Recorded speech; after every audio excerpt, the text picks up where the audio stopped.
ସାର ବିହନ କୀଟନାଶକର ନକଲି କାରବାରକୁ ନେଇ ବରଗଡ଼ରେ ଚର୍ଚ୍ଚା ଲାଗି ରହିଥାଏ। ଏ ଭିତରେ ଧରାପଡ଼ିଛି ବରଗଡ଼ର ଜଣାଶୁଣା ଷ୍ଟିଲ୍ କାରବାର କରୁଥିବା ଜଣେ ବ୍ୟବସାୟୀଙ୍କର ଠକେଇର କାରନାମା। ଷ୍ଟିଲ୍ ସାମଗ୍ରୀକୁ ନାମୀ ନାମୀ କମ୍ପାନୀର ବ୍ରାଣ୍ଡିଂ ଲୋଗୋ ଲଗାଇ ଅଧିକ ଦରରେ ବେପାର ଚଳାଇଥିଲେ।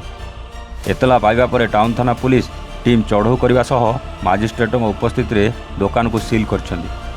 ଏହାସହ ଦୋକାନର ମାଲିକ ରାମ ଅବତାର ଅଗ୍ରୱାଲଙ୍କୁ ମଧ୍ୟ ପୋଲିସ ଗିରଫ କରିଛି।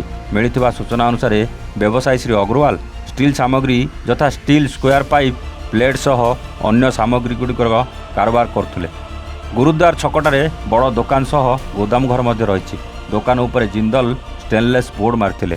ଜିନ୍ଦଲ କମ୍ପାନୀ ବହୁଦିନ ହେଲା ଓଡ଼ିଶାରେ ପ୍ରଡକ୍ସନ୍ ବନ୍ଦ ରଖିଛି। ଏଣୁ କମ୍ପାନୀର ମାର୍କେଟିଂ ଅଧିକାରୀ ପଶ୍ଚିମ ଓଡ଼ିଶାରେ ଜିନ୍ଦଲ ନାମରେ ଷ୍ଟିଲ୍ ସାମଗ୍ରୀ କାରବାର ଚାଲିଥିବା ଖବର ପାଇଥିଲା। ଏହାକୁ ନେଇ ବରଗଡ଼ ଟାଉନ୍ ଥାନାକୁ ଆସି ଏତଲା ଦେଇଥିଲେ। ଟାଉନ୍ ଥାନା ପୁଲିସ ଦୋକାନ ଉପରେ ଚଢ଼ଉ କରି ସାମଗ୍ରୀ ଯାଞ୍ଚ କରିବା ପରେ ତାହା ଜିନ୍ଦଲ କମ୍ପାନୀର ନୁହେଁ ଏବଂ ସେ ଉପରେ ଜିନ୍ଦଲ ଲୋଗୋ ମରାଯାଇ ବିକ୍ରି କରୁଥିବା ତଦନ୍ତରୁ ଜଣାପଡ଼ିଥିଲା। ଏନେଇ ପୁଲିସ କେସ୍ ନମ୍ବର 80 ଦଫା 318 338 BNS 3 BNS 63/65 କପିରାଇଟ୍ ଆକ୍ଟରେ ମାମଲା ରୁଜୁ କରିଥିଲା। ମାଲିକ ଶ୍ରୀ ଅଗ୍ରୱାଲଙ୍କୁ ଗିରଫ କରାଯିବା ସହ ଦୋକାନରେ ମହଜୁଦ ଥିବା ବହୁ ପରିମାଣର ଷ୍ଟିଲ୍ ସାମଗ୍ରୀ ଜବତ କରିଥିଲା। ପ୍ରାୟ 4 କ୍ୱିଣ୍ଟାଲ ପାଖାପାଖି ସାମଗ୍ରୀ ଜବତ ହୋଇଥିବା ଅନୁମାନ କରାଯାଉଛି।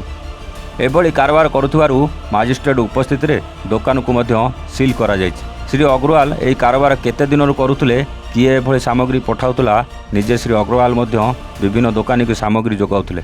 ଆଉ କାହା ପାଖରେ ଏମିତି ନକଲି ଜିନ୍ଦଲ ଷ୍ଟିଲ୍ ସାମଗ୍ରୀ ଅଛି, ଏସବୁ ଦିଗରେ ବରଗଡ଼ ଟାଉନ୍ ଥାନା ପୋଲିସ ତଦନ୍ତ ଜାରି ରଖିଛି।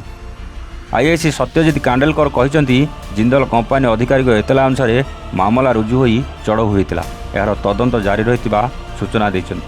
ବରଗଡ଼ରୁ ବିଜୟ କୁମାର ମିଶ୍ରଙ୍କ ରିପୋର୍ଟ, A1 ଓଡ଼ିଶା।